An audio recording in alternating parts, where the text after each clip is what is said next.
Hi, it's Gabrielle, and in this video, I'm going to debunk the myth of codependency and show you why it's good to have needs. For the past 12 years, I've been a licensed professional counselor and relationship expert in private practice in Boulder, Colorado.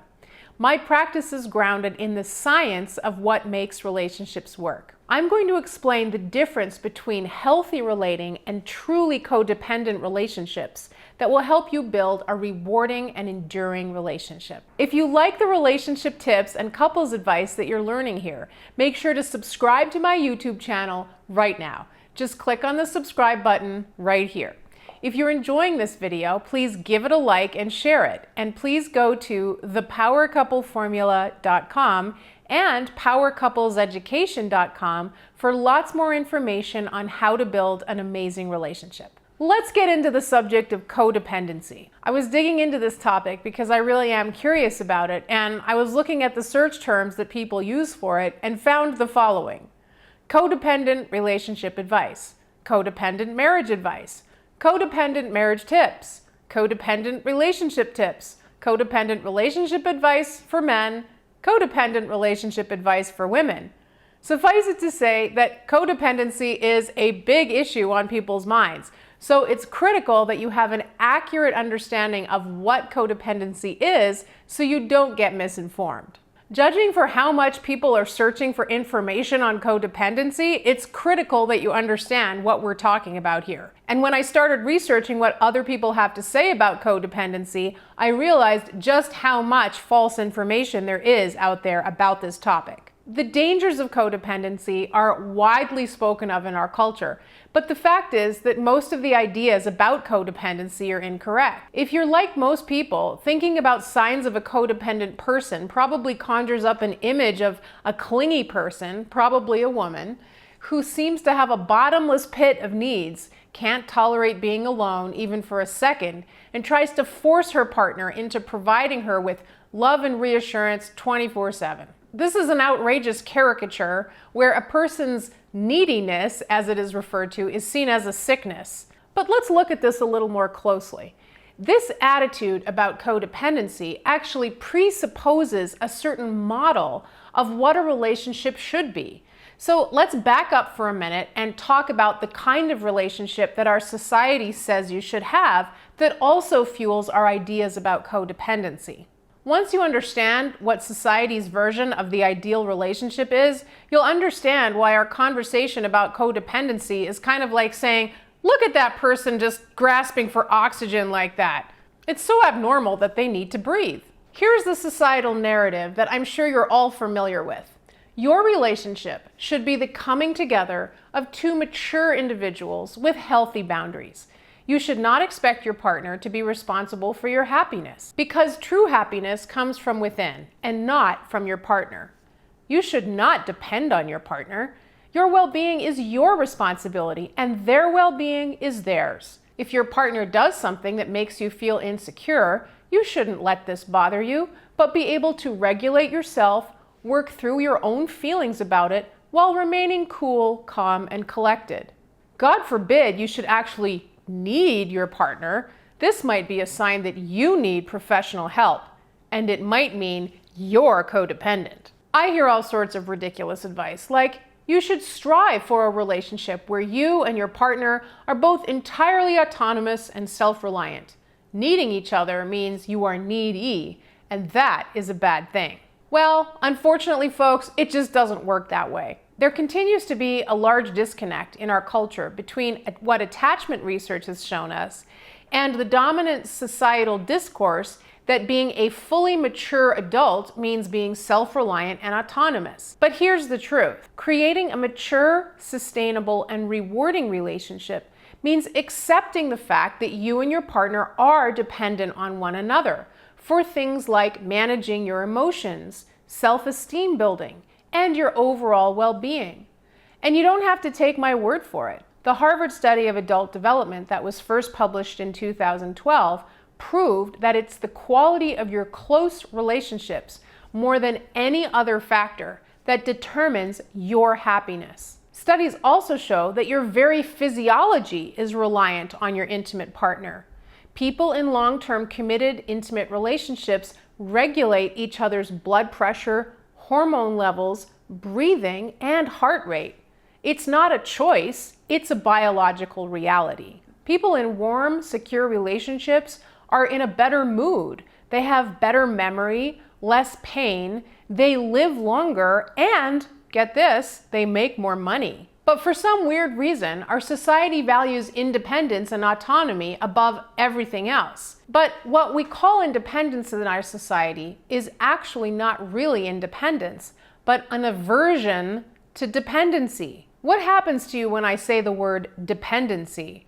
Do you feel like your skin starts to crawl and like you just want to run out of the room? The truth is that our society's version of a healthy relationship is actually very unhealthy. And if you want to get technical about it, it reflects a view of relationship that's based on avoidant attachment. I've talked extensively about avoidant attachment in another video by that name. So for reference, you can go to the Attachment Basics playlist for that video. But anyway, families with low levels of physical affection and low levels of interpersonal contact create children with avoidant attachment, which means that the child becomes very uncomfortable depending on others. And this is the attachment style that represents our culture as a whole. Humans have been pairing up with other humans to ensure their survival for hundreds of thousands of years. We're wired through our genetic heritage to rely on each other for affection, support, comfort, and reassurance. And here's the link with the codependency myth. If a person isn't getting these things out of their intimate relationship, can you blame them for obsessing about what they're not getting? So the idea that needing people is codependent and codependent is bad is kind of like accusing someone of needing oxygen or needing food and belittling them for having those needs. There's truth to the idea that some people feel very anxious about connection, and this can make them act in ways that are demanding, controlling, or manipulative in order to try to establish a sense of closeness and connection. These are the people who get labeled as codependent. But the question is, what do you do about that? The first step, and this is the step that most of the experts miss, is to see if this person feels loved, precious, and valued by their partner. Does their intimate partner shower them with affection? Do they know how to soothe them when they're upset?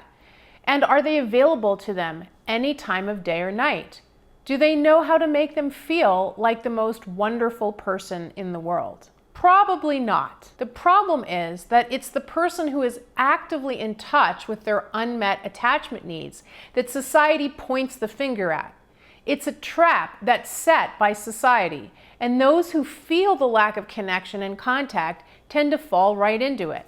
They're told they're too demanding, and they should try to accommodate their partner's needs for distance and boundaries. So the first thing to do if you're being told that you're codependent is to see whether your partner is providing you with all of the affection, attention, understanding, and distress relief that humans need from each other in order to be happy in relationship. If people are being labeled as codependent when they're really just neglected and experiencing distress, what is real codependency? The codependent movement started back in the 1980s as part of Alcoholics Anonymous. The codependent was the partner who enabled the person with the addiction.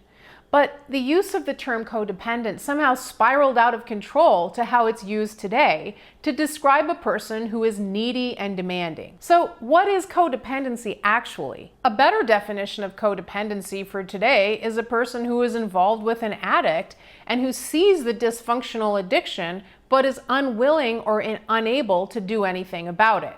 This leads to a relationship that is at best unsatisfying for the partner and at worst abusive.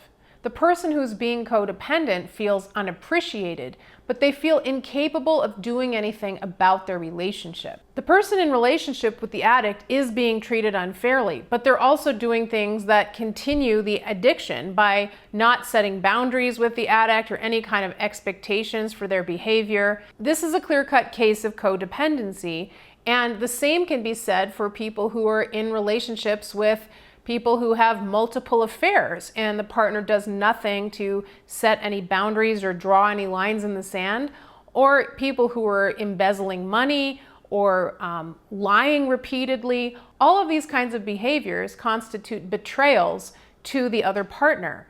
And if that partner is simply allowing all of that to go on, that is true codependency. And that is dysfunctional, and it is a problem. But let's contrast this with the description of codependency that we talked about earlier in this video, of a person who has a lot of needs in the relationship for emotional connection. These are normal, healthy needs, but when they go unmet, a person is likely to escalate. They're likely to start sounding the signal even louder. So if you're talking to your partner and trying to connect with them, and your partner responds by being totally shut down and unresponsive, that's going to make you naturally up the ante. So it's like if you're not getting enough oxygen, you might go, hey, I'm having a little trouble over here. But at a certain point, you might start. So you see how we've taken this term, codependency, that was originally about this behavior of enabling an addiction or other betrayal, and turned it on its head to mean that all needs are bad. The ironic thing about that is that for a partner in relationship with an addict, it's actually the acknowledgement of their needs for connection and warmth, security, and dependability that is exactly what they need to do in order to realize that this relationship doesn't work for them. So you could say that if you're being mistreated in your relationship by a neglectful, inconsiderate partner, and you're unwilling to do anything about it, to stand up for yourself and insist on creating a relationship culture in which both of you treat each other with fairness, affection, and sensitivity, then you are being codependent. But if you're just advocating for your natural needs for warmth, affection, and contact, then you're just being a healthy human. So now let's hear from you. Have you been interpreting your own unmet needs for love, closeness, and distress relief as a sign that something's wrong with you? Or has somebody else been calling you codependent when really this is what's going on? Leave me your comments below, and I look forward to seeing you in the next video.